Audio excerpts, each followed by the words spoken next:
ክቡራን ወፍቁራን ሰብአ ቤቴ እፎ ሃለውክሙ ጾምነ ሀልቀ ወጌሰም ዘረከብነ ንበልዕ። የተከበራችሁና የተወደዳችሁ ቤተሰቦቼ እንዴት አላችሁልኝ? ጾማችን አለቀ። እንግዲህ በነገው ዕለት ደግሞ ያገኘነውን እንበላለን ማለት ነው። በጊዜ የተናገርኩት እንግዲህ በመጨረሻው በሶስተኛው ዕለት ዋዜማ ቅኔ ነው ይዤላችሁ የቀረብኩት። ምክንያቱም ጉባኤ ቃና ዘአምላኬ የሚበዙ ተመልክተናል ማለት ነው። ዛሬ በመጨረሻ ደግሞ ዋዜማ እንመለከታለን። በቀጣዩ በዓል ደግሞ ሥላሴ ዘይእዜ መወድስ ዕጣነ ሞገር ክብሪቲ እያልን እንቀጥላለን ማለት ነው። ስለዚህ ከእናንተ የሚጠበቀው ምንድን ነው ከተባለ ሰብስክራይብ ሆናችሁ ቤተሰብ መሆን፣ ለሌሎች ደግሞ ለማጋራት ላይክ ኮፒ እያደረጋችሁ ለሌሎች ማጋራት ከእናንተ ይጠበቃል ማለት ነው። እሳት ነግደ ገሞራ አመተ አዘዘ ይጻ እምነሃገሩ ምንሳዊ መልሰው። እሳት ነግደ ገሞራ አመተ አዘዘ ይጻ እምነሃገሩ ምንሳዊ። አጸወት አንቀጸ አንድኖ አጸወት አንቀጸ ማይደራ አጸወት አንቀጸ ሆህታ ዘረየት ለነውየ እስመ ጸላኢቱ ይእቲ ቅድመ ስምናሶር ሰርዌ ወነግደነ ነውዬ እሳት ስቁለ ዘውዬ እስመ ሰምረ ዘላዕላይ ህላዌ የሚል ነው። እንግዲህ ምንድነው ቅኔው? የገሞራ እንግዳ እሳት ነው። የገሞራ እንግዳ እሳት ከጥፋት ሀገሩ ይወጣ ዘንድ በታዘዘ ጊዜ አጸወት አንቀጸ አድኖ ዘርእየት ነነዌ የተመለከተች ሴትዮ ነነዌ የደህንነት በሯን ዘጋች። እስመ ጸላኢቱ ይእቲ ቅድመ ስልምናሶር ሰርዌ በአለቃው ስልምናሶር ፊት ነገረ ሰሪው ወይንም ባላጋራይቱ እሷ ናትና ያየች ነነዌ በሯን ዘጋች ነው። የደህንነት በሯን ዘጋች። ወነግደ ነነዌ እሳት ስቁለ ዘውየ የነነዌ እንግዳ እሳትም በእንጨት ላይ የተሰቀለ ነው። እስመ ሰምረ ዘላዕላይ ህላዌ ዘበላይል ማለት እንችላለን።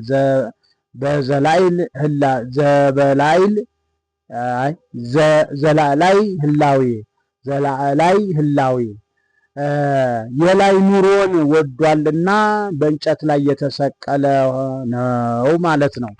እንግዲህ ለሰሙ ምንድን ነው ከተባለ አንድ ሰው ለአንድ ሀገር እንግዳ ይሆንና ከዛ በኋላ እዛው ደግሞ በእንግድነት የሚያፈራው ነገር ቤትም ይሰራና በዛ ቁጭ ይላል። ከዛ በኋላ እንግዲህ ነገረ ሰሪ ከንጉስ ወይንም ከሀገረ ገዢ ያጣላና ከሀገር ውጣ ይባላል። ሲወጣ እንግዲህ ከዛ በኋላ የተመለከተች ደግሞ ያቺ ነገረ ሰሪዋ በሯን ትዘጋለች፣ ታጠብቃለች፣ የደህንነት በሯን ማለት ነው። እያየችው እንዳላየችው ሆና ታልፈዋለች ማለት ነው። ከዛም በኋላ እሱ ምንድነው አማራጭ የለውም፣ የሚያሳድረው የለም፣ ከሀገር ውጣ ተብሏልና በእንጨት ላይ ማደርን ይመርጣል። ከላይ ከመሬቱ ላይ ይሻለኛል ብሎ ይመርጣል ማለት ነው።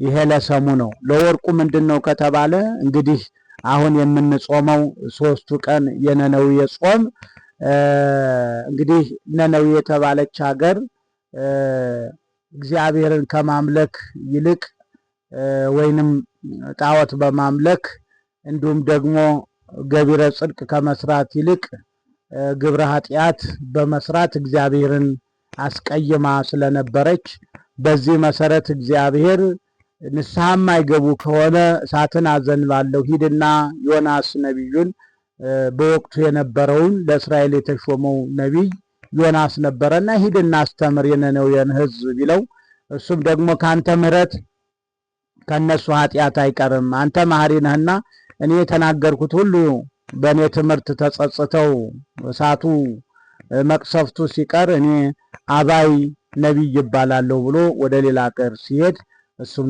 ደግሞ በአሳ አንበሪ ሆድ አቆይቶ በተአምር እግዚአብሔር ቸርነት ሳይለየው 3 መዓልት 3 ሌሊት በከርሰ አሳ አድሮ ከዛ በኋላ ወጥቶ እንደገና ሲያስተምር ነነዌ 3 ቀን በንስሐ ከንጉሱ እስከ ኳደሪው ወይንም እስከ ስር ያለው ሰራተኛ እስከ ተራ ሰራተኛ ህዝቡ፣ ህፃናቱ፣ እንስሳቱ ሳይቀር በመጾማቸው እግዚአብሔር ምሕረቱ ብዙ ስለሆነ መዓቱን መልሶ ምሕረት ስለሰጣቸው በዛ መሰረት ነነዌ በእሳት አልተነካችም። አጽወት ሆታ ወይንም የደህንነት በሯን ዘጋች ማለት በንስሐውን በመቀበሏ የዮናስን ትምህርት በመቀበሏ ያንን የእሳቱን በር ዘግታ የምህረት በር ከፍታ በምህረትና በቸርነት ተመልክቷታል። እዚህ ጋር ደግሞ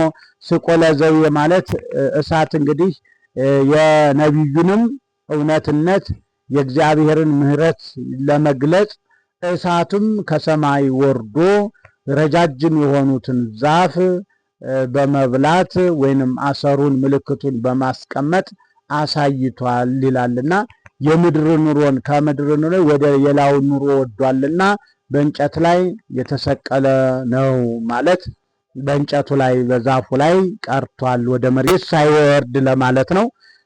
እንግዲህ ወደ ሙያው ስንሄድ እንግዲህ እሳት ነግድ ምሳሌ ነግድ ሰም እሳት ወርቅ ተመስሎ የተአዘዘ ባለቤት ገሞራ የነድ ዘርፍ አመ አገባብ ፍቺው ጊዜ ሙያው ማንጠሪያ ተአዘዘ ያለው አንቀጽ እንዳያስር አመ ይጠብቀዋል። ይጻ ያለው ዘንድ አንቀጽ ይስባል እንጂ አያስርም። እምና አገባብ ፍቺው ከሙያው መነሻ ሀገሩ ምንሳዊ ምሳሌ ሀገሩ ሰም ምንሳዊ ወርቅ ተመስሎ የመነሻ ባለቤት አጽወት ያለው አንቀጽ ያስራል እንጂ አይሳብም። አንቀጽ የአጽወት ተሳቢ አድኖ የአንቀጽ ዘርፍ ይሆናል ማለት ነው። ስለዚህ ሁለቱንም ደህንነት በሯን ካል ደግሞ ሁለቱን መመሰል እንችላለን። ያው ድህነት ወርቅ ይሆናል፣ አንቀጽ ደግሞ ሰም ይሆናል። እንደዚህ ያለው አንቀጸ አድኖ አንቀጸ ምህረት ሲሆን ግን በተናባቢ ሆኖ ሳይመሰል መስጠት ይቻላል ማለት ነው። ዘርእየት ዘአገባብ ፍቺው የሙያው ቅጽል ቅጽልነቱ ነነዌ ላለው ርእየት እንዳያስር ዘይጠብቃል። ነነዌ የአጽወት ባለቤት ትሆናለች ማለት ነው።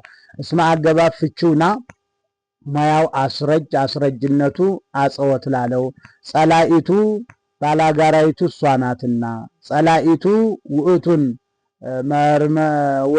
ጸላኢቱ የይእቲ ተለዋጭ ወይንም ጸላኢቱ ስላለ ማለት ነው። ወይንም ጸላኢቱ የይእቲ ባለቤት እናደርግና ይእቲ ደግሞ እስመን ይጠብቃል ማለት ነው። ይእቲ ደግሞ ይእቲን መርምራ እንዳያስር እስመ ይጠብቃታል ማለት ነው። ይእቲ የሴት አንቀጽ እሷ ናትና ስላለ ይእቲ ያው ውእቱን መርምሮ ያስራል ማለት ነው። ቅድመ አገባብ ፍቺው ፊት ሙያው ማድረጊያ ስልመናሶር ሰሪው ምሳሌ ሰሪው የሰም ስልመናሶር ንጉስ ስልመናሶር ወርቅ ተመስሎ የማድረጊያ ባለቤት አገባብ ፍቺው ሙያው ደጋሚ ነግድ እሳት ምሳሌ ነግድ ሰም እሳት ወርቅ ተመስሎ የውእቱ ባለቤት ይል ስቁለ ላይ ውእቱ ይወጣል ማለት ነው። ነነዌ ነግድ ዘር ስቁለ ውእቱን መርምሮ ማሰሪያ ይላል። ዘውዬ የስቁለ ዘርፍ ዘውዬ ማለት እንጨት ማለት ነው። እስመ አገባብ ፍቺውና ሙያው አስረጅነቱ ስቁለ በወ የተደገመ ውእቱን መርምሮ ማሰሪያ እስመ አገባብ ፍቺውና ሙያው አስረጅነቱ ለውእቱ ላለው ወይንም ስቁለ ላለው ሰምረ ያለው አንቀጽ እንዳያስር እስመ ይጠብቃል። ዘርፍ ደፊ ዘርፍ ደፊነቱ ህላዌ ላይ የሚያሰኝ ላይ የህላዌ ዘርፍ ህላዌ ደግሞ የሰምረ ተሳቢ ኑሮን የላይ ኑሮን ወዷልና የሚል ነው ማለት ነው።